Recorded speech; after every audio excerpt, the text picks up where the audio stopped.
Bismillahirrahmanirrahim. Assalamualaikum warahmatullahi wabarakatuh. Selamat bertemu kembali dengan saya Utami Dia Safitri. Hari ini kita masuk ke minggu keempat untuk mata kuliah metode statistika. Hari ini kita akan membahas mengenai konsep peluang. Peluang kita temui di sekitar kita sebenarnya. Saat ini kita semua sedang menghadapi masa pandemi terkait dengan COVID-19. Ya. Berbagai macam informasi disebarkan di sekitar kita melalui berbagai macam poster dan seterusnya. Edukasi pemakaian masker juga saat ini marak dilakukan oleh pemerintah terkait dengan masker apa yang efektif ya untuk menangkal virus. Sebagai misal, ini yang disebarkan oleh kereta api bahwa efektivitas jenis-jenis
masker, misalkan masker N95 mengatakan efektivitasnya adalah sekitar 95-100%, kemudian masker bedah efektivitasnya 80%-95%, masker FPI efektivitasnya adalah 80%-95%, masker bahan 3 lapis efektivitasnya 5%-70%, kemudian masker scuba atau buff efektivitasnya 0%-5%.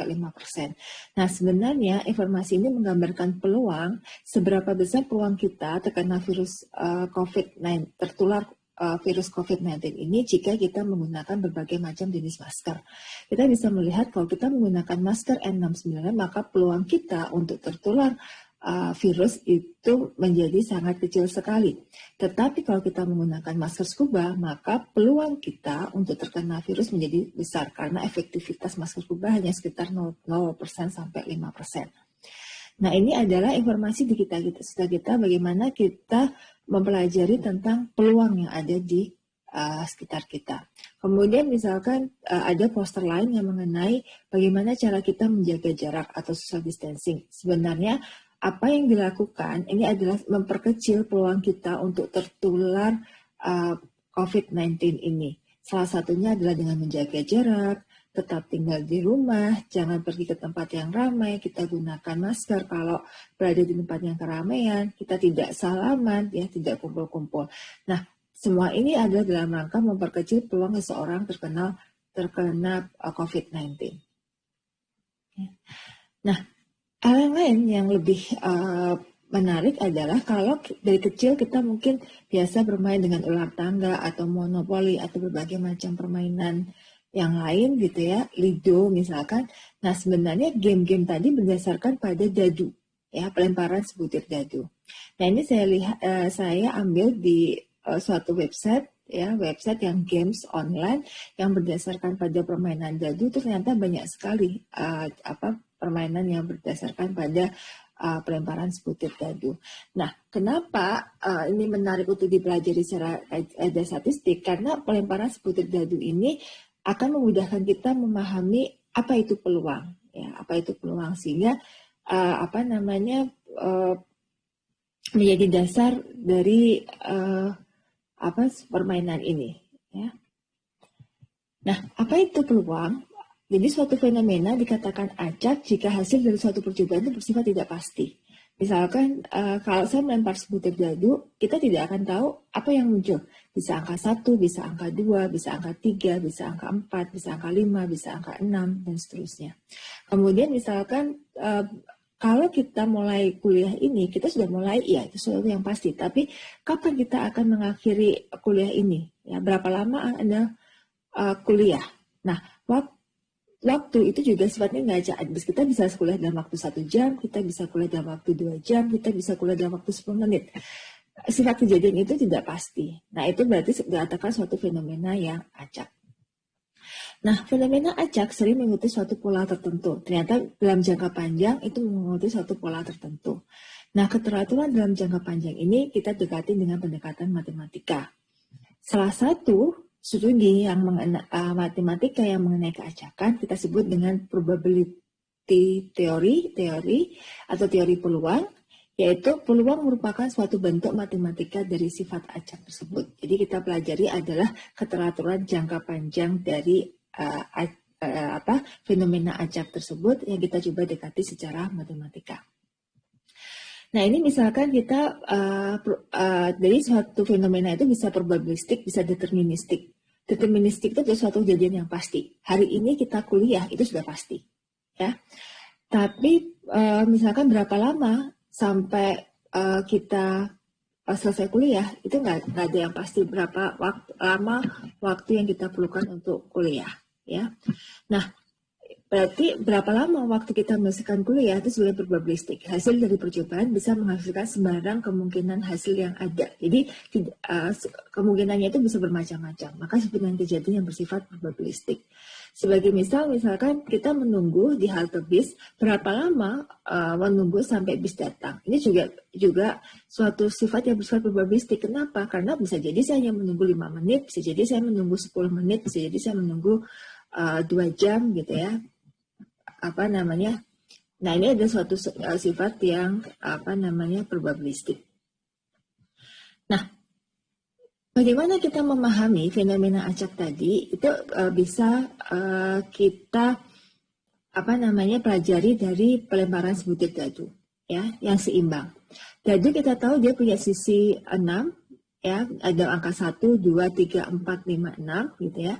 Nanti silahkan Anda kunjungi roladai.net. Ini adalah hal yang bisa kita pelajari dengan pelemparan dadu. Di situ ada dadunya macam-macam, ada dadu sisi 6, ada dadu sisi 2, ada dadu sisi 3, ada dadu sisi 4, dadu sisi 20, dan seterusnya.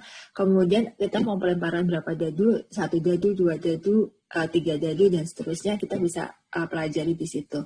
Ini misalkan saya pelemparan sebutir dadu, dari dadu sisi 6, ya, sisi 6, kemudian saya lempar 100 kali. Ya. Kemudian kalau itu kalau di website kita tinggal klik start, ya, kemudian dia akan berjalan. Nah, ini saya ringkaskan statistiknya. Ternyata dari 100 kali pelemparan, ya, 100 kali pelemparan sebutir dadu, saya akan amati bahwa 1 itu muncul 14 kali, 2 muncul 17 kali, 3 muncul 13 kali, 4 muncul 13 kali, 5 muncul 22 kali, 6 muncul 21 kali. Sehingga kalau dalam suatu permainan, kita lihat bahwa ini bisa kita buat proporsinya. Berarti angka 1 ini sekitar 14%, angka 2 muncul 17%, angka 3 muncul 13%, angka 4 muncul 13%, angka 5 muncul 22%, dan angka 6 muncul 21%. Jadi kalau suatu permainan mengandalkan bahwa oke, kamu menang kalau muncul angka 6, maka peluang dia muncul hanya 21%, sedangkan sisanya sebesar 79% itu adalah muncul selain angka itu. Ya, jadi inilah kenapa kita bermain dengan fenomena acak, karena dari 100 kali pelemparan sebutir dadu, frekuensi munculnya angka 1 sampai 6 itu adalah bervariasi. Ya, ini adalah kenapa dikatakan bahwa ini adalah suatu fenomena yang acak. Nah, sekarang kita masuk ke dalam definisi peluang. Apa dimaksud dengan peluang? Ada di definisi peluang, saya akan mulai dari hukum bilangan besar. Ya, di mana hukum bilangan besar ini mengatakan bahwa peluang kejadian A, ya, peluang kejadian A itu mendekati adalah banyaknya kejadian, ya, kayak kejadian tertentu dibagi dengan berapa banyaknya percobaan. N ini kita ulangi dalam jumlah yang sangat besar. Ya. Jadi jika suatu proses atau percobaan diulang sampai beberapa kali, gitu ya, dalam jumlah besar, maka karakteristik A itu muncul M kali pada frekuensi relatifnya. Jadi M itu adalah banyaknya kejadian A muncul sebanyak M kali dibagi dengan banyaknya percobaan yang kita lakukan. Maka A akan mendekati peluang dari A. Nah, ini sebagai contoh adalah seorang statistician Inggris, ya, Carl Pearson, ini adalah bapak statistika, dia mencoba tesnya adalah koin adalah 24.000 kali, ya, dan menyimpan ternyata dari 24.000 kali, ya, percobaan pelemparan sebutir koin tadi, dia menemukan 12.012 ini adalah muncul heads atau kepala. Maka ini proporsinya adalah sekitar 0,505. Artinya ini kalau kita lempar, ya, sebanyak misalkan 1.000 kali, maka peluang munculnya heads ini itu adalah mendekati setengah. Ya, maka disebut dengan hukum bilangan besar. Itu sama dengan percobaan tadi, pelemparan sebutir dadu. Kalau kita melempar 1.000 kali atau kita melempar 10.000 kali, mungkin proporsi dari munculnya angka 6 itu akan mendekati 1/6. Ya, akan mendekati 1/6. Ini disebut dengan hukum bilangan besar. Kemudian yang kedua, peluang itu juga bisa bersifat subjektif. Artinya apa? Ya nggak mungkin kita menghitung berdasarkan banyaknya kejadian A dibagi dengan banyaknya percobaan yang kita lakukan. Contohnya apa? Berapa peluang hidup di Mars? Ya. Nah, sekarang NASA ke Mars kemudian melihat bahwa ini adalah landscape sunset di Mars gitu ya, sangat indah. Kemudian berapa sih peluang hidup ada di Mars gitu? Kan tidak mungkin NASA akan mengirimkan 100 orang kemudian lihat berapa orang yang bertahan hidup di NASA. Jadi peluangnya bersifat subjektif berdasarkan perhitungan tertentu. Ya. Kemudian berapa peluang dapat bertahan hidup dalam kondisi dingin? Nah, ini juga peluangnya secara subjektif, melihat bahwa berapa peluang bisa hidup dalam kondisi dingin seperti ini. Nah, yang terakhir yang akan kita pelajari adalah peluang klasik, yaitu pendekatan klasik terhadap penentuan nilai peluang diperlukan dengan menggunakan nilai frekuensi relatif. Ya, andaikan dilakukan percobaan sebanyak n kali dan kejadian A terjadi sebanyak n kecil, di mana n kecil ini kurang dari n besar, ya kali tadi, maka peluang A didefinisikan sebagai peluang A sama dengan n dibagi dengan n. Ya. Jadi dalam pelemparan sebutir dadu sebanyak 100 kali, tadi kita lihat bahwa inilah kejadian frekuensi dari masing-masing munculnya angka 1, 2, 3, 4, 5, dan 6. Kemudian kita buat proporsinya. Nah, dengan kata lain bahwa peluang munculnya angka 1 sebesar 0,14, peluang munculnya angka 2 sebesar 0,17, peluang munculnya angka 3 sebesar 0,13, munculnya angka 4 sebesar 0,13, munculnya angka 5 sebesar 0,22, dan munculnya angka 6 sebesar 0,51. Dengan kata lain di sini bahwa peluang munculnya angka 5 dan 6 adalah lebih besar dari peluang munculnya angka 1. Nah, untuk memahami peluang klasik, kita perlu mempelajari, mengingat kembali ya materi mengenai ruang contoh dan ruang kejadian. Apa itu ruang contoh? Ruang contoh adalah suatu gugus yang memuat semua hasil yang berbeda yang mungkin terjadi dari suatu percobaan. Ya, jadi biasanya notasinya adalah S besar, ya S besar, yang dia merupakan suatu operasional himpunan yang memuat semua kemungkinan hasil yang terjadi dari suatu percobaan. Disebut dengan ruang contoh dan simbolnya adalah S besar. N menyatakan banyaknya hasil. Nah, N ini bisa terhingga atau tidak terhingga.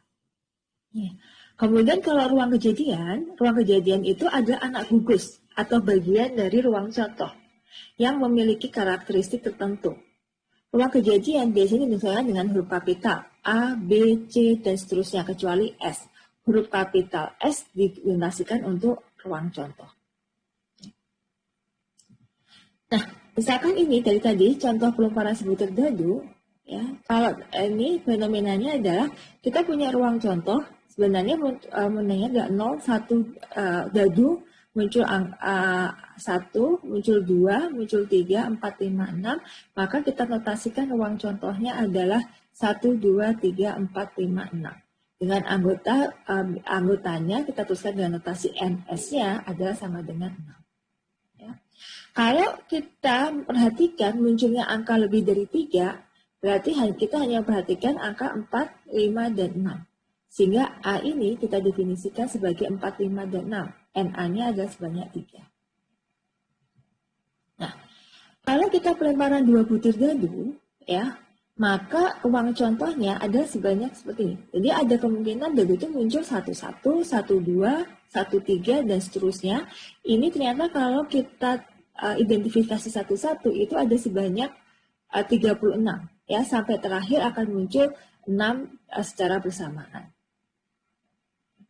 Nah, ini berarti kita sebenarnya bisa menghitung angka 6 ini dengan menggunakan NS-nya adalah jumlahnya dari jumlah dari ruang contoh itu adalah sebanyak 36. Dari mana 36? Itu ternyata bisa digunakan dari N, banyaknya N dari S1, yaitu pelemparan dadu yang pertama, dikalikan banyaknya ruang contoh pada dadu yang kedua, sehingga kita akan dapatkan 36. Nah, ini berarti untuk menghitung, kita butuh pengetahuan mengenai kaidah penggandaan. Nah, sama dengan misalkan kita memperhatikan kejadian, munculnya dadu bersisi ganjil pada pelemparan pertama. Berarti pelemparan pertama ini adalah dadu yang bersisi ganjil. Ya, sementara dadu yang kedua itu adalah kemungkinannya dia bisa muncul 1, 2, 3, 4, 5, dan 6. Sehingga kalau saya munculkan sebagai NB, maka NB ini jumlahnya adalah 18. Nah, 18 ini bisa kita hitung dari NB1, banyaknya kejadian pada pelemparan dadu pertama dan banyaknya kejadian pada pelemparan dadu kedua, kemungkinannya. Maka kita bisa kalikan 3 kali 6, ada 18. Nah, ini kita membutuhkan kaidah penggandaan untuk menghitung berapa banyaknya ruang contoh dan berapa banyaknya kejadian. Nah, kenapa kita tertarik terhadap berapa banyaknya ruang kejadian dan berapa banyaknya ruang contoh? Karena itu nanti ada dasar untuk kita menghitung peluang. Ya. Sehingga bagaimana cara menghitung banyaknya ruang contoh dan ruang kejadian? Yang pertama kita menggunakan kaidah penggandaan, yang kedua kita menggunakan kaidah kombinasi, kemudian kita menggunakan permutasi. Nah, di sini pada saat kita berbicara kombinasi dan permutasi, ingat kita punya faktorial, yaitu jika n bilangan adalah bilangan bulan positif, maka n faktorial didefinisikan sebagai n kali n-1 dan seterusnya. Jadi 0 faktorial sama dengan 1, kalau 2 faktorial, ya, kalau kita punya 2 faktorial,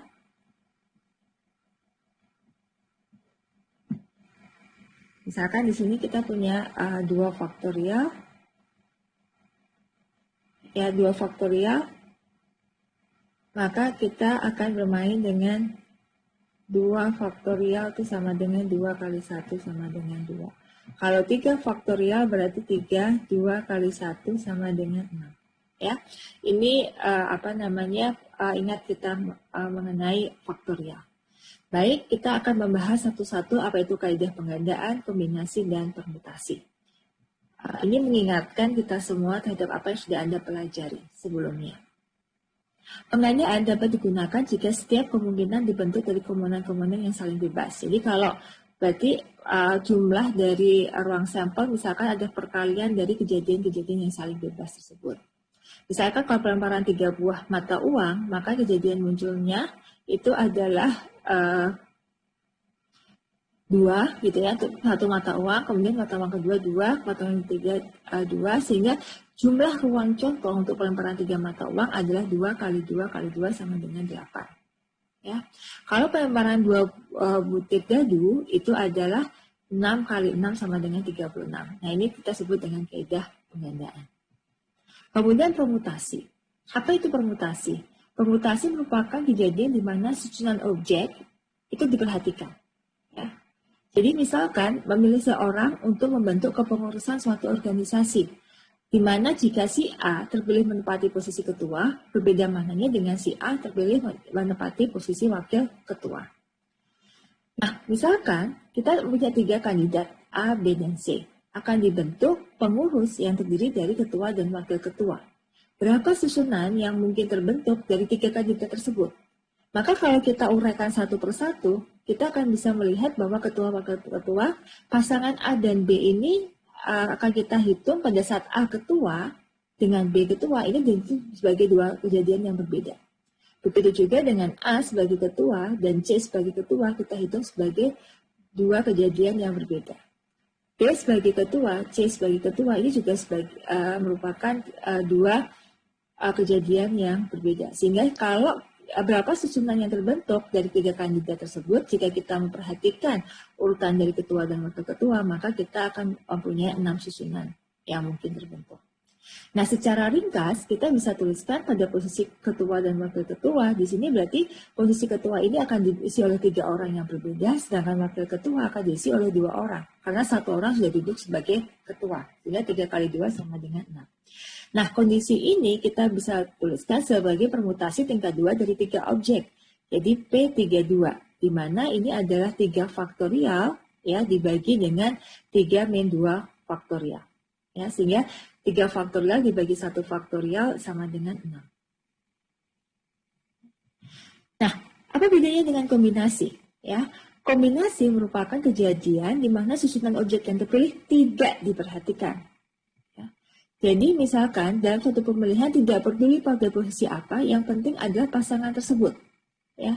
Jadi kembali ke kasus yang tadi antara A dengan B, ya, kasus yang tadi antara A dengan B, ini dianggap sebagai satu pasangan. Ya. Kemudian A dan C juga satu pasangan, B dan C ini adalah satu pasangan.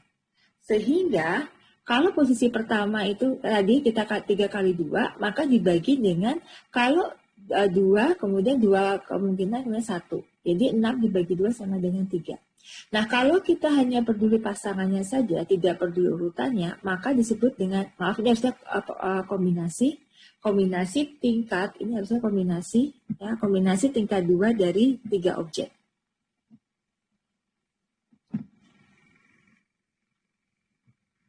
Ini harusnya kombinasi. Kombinasi tingkat kombinasi 2 dari 3 objek. Ditulis dengan kombinasi 32. Itu 3 faktorial dibagi 3 kurangi 2 faktorial dibagi 2 faktorial. Jadi 3 faktorial dibagi 2 faktorial hasilnya adalah 3. Nah, ini yang disebut dengan kombinasi. Nah, formulasi permutasi dan kombinasi secara umum bisa kita tuliskan sebagai ini. Kalau permutasi adalah Pn dibagi R adalah N faktorial dibagi N min R faktorial. Kalau kombinasi adalah N faktorial dibagi N min R faktorial dibagi R faktorial. Ya. Ini latihan. Ya, latihan yang pertama, misalkan dalam satu kelas terdiri dari 8 orang, ada 3 laki-laki dan 5 perempuan. Akan dipilih 3 orang yang masuk ke dalam tim. Berapa peluang bahwa tim yang terbentuk terdiri dari 1 laki-laki dan 2 perempuan? Ya. Misalkan kita definisikan kejadian A ini sebagai tim yang terbentuk dari 1 laki-laki dan 2 perempuan. Maka NA bisa kita hitung adalah, ini ada sekaligus kombinasi dan sekaligus pengandaan. Yang pertama adalah kita memilih 1 dari 3 laki-laki. Berarti kita kombinasi dari 1 dari 3 dikalikan dengan ya kombinasi dari 2 dari 5. Ya. Karena 2 kejadian yang terpisah, maka ini kita kalikan. Nah, kemudian berdasarkan hasil perhitungan, kita dapatkan adalah 3 kali 10 sama dengan 30. Jadi NA-nya adalah sebanyak 30. Kemudian S. S adalah tim yang terbentuk dari 8 orang. Berarti kita memilih 3 dari 8 orang. Memilih 3 dari 8 orang. Maaf, ini harusnya 3. Ya. Kemudian 8 min 3 dibagi 3 faktorial. Ya. Sama berarti 3 faktorial dibagi 5 faktorial sama dengan 56. Maka peluang A itu sama dengan NA dibagi dengan NS. Yaitu 30 dibagi 56 adalah 0,54. Ini kita tulis sebagai NS. NS adalah kombinasi 8 H3 ya 8 kombinasi 83 ini adalah 8 faktorial dibagi 8 kurangi 3 faktorial jadi 8 faktorial 5 faktorial 3 faktorial ya. Ini sedikit koreksi di sini. Nah, sehingga peluang A itu adalah NA per NS adalah 30 per 56 sama dengan 0,54. Nah, ini ada soal lain lagi. Ini adalah aplikasi juga dari bagaimana cara kita menghitung nilai peluang. Misalkan dalam suatu kuis terdapat 3 soal, benar atau salah, ya. Ketiga soal tidak saling berkaitan. Berapa peluang jawaban yang benar adalah 2 soal?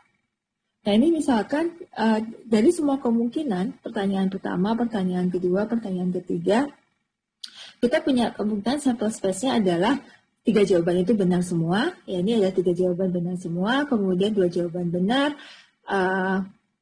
ini 2 jawaban benar, 1 jawaban benar, gitu ya, kemungkinan kombinasinya. Ada 8 kemungkinan yang terjadi. Nah, berarti ini NS itu adalah sebanyak 8. Nah, kalau NA, berapa jawaban yang benar adalah 2, yang 2 itu berarti bisa jadi jawaban pertanyaan pertama, pertanyaan kedua yang benar, kemudian bisa jadi pertanyaan pertama dan pertanyaan ketiga, atau pertanyaan kedua dan pertanyaan ketiga. Jadi NA itu ada sebanyak 3. Sehingga peluang A atau berapa peluang jawaban yang benar adalah sebanyak 2 soal, itu adalah NA per NS, yaitu 3 per 8. Oke, kita lanjutkan soal yang ketiga. Ini adalah contoh lain lagi dari penerapan untuk kita memahami tentang peluang. University of Wisconsin sedang melakukan pengujian untuk membandingkan obat herbal dengan placebo untuk mengobati flu. Jadi ini percobaan untuk obat, jadi biasanya dibandingkan antara obat dengan placebo. Placebo itu artinya obat itu tidak mengandung apa-apa, ya, itu sebenarnya placebo. Nah, perubahan respon adalah tingkat keparahan dan durasi flu yang terjadi. Sebuah klinik di Madison, Wisconsin memiliki 4 relawan, di antaranya 2 laki-laki, Jamal dan Ken, dan 2 perempuan, Linda dan May.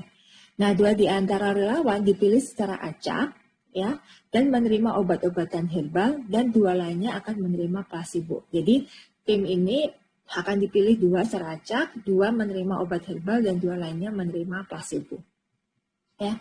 Nah, Kita dari pasangan itu kita tentukan ruang contohnya. Menentukan ruang contoh ada dua cara. Cara yang pertama adalah kita identifikasi semuanya. Jadi pasangan dua-dua yang mungkin dari dua relawan perempuan dan dua relawan laki-laki tersebut. Maka kita akan mendapat pasangan di situ ada Jamal Ken, Jamal Linda, Jamal Mei, Ken Linda, Ken Mei, dan Linda Mei. Total adalah 6. Ya, ini total adalah 6.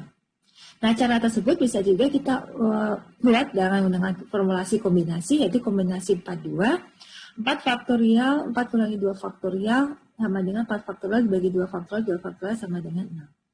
Ya. Nah, misalkan A adalah kejadian terbentuknya satu relawan laki-laki dan satu relawan perempuan.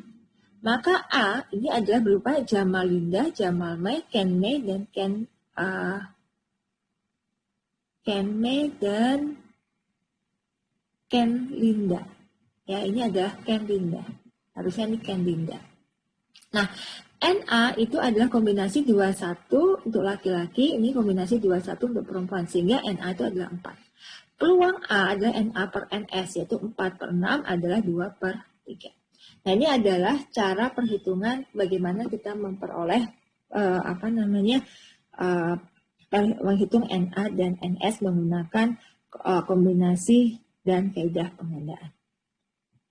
Baik, terima kasih. Itu adalah sesi pertama dari kuliah kita. Terima kasih atas perhatiannya. Sampai ketemu pada video berikutnya. Saya akhiri. Assalamualaikum warahmatullahi wabarakatuh.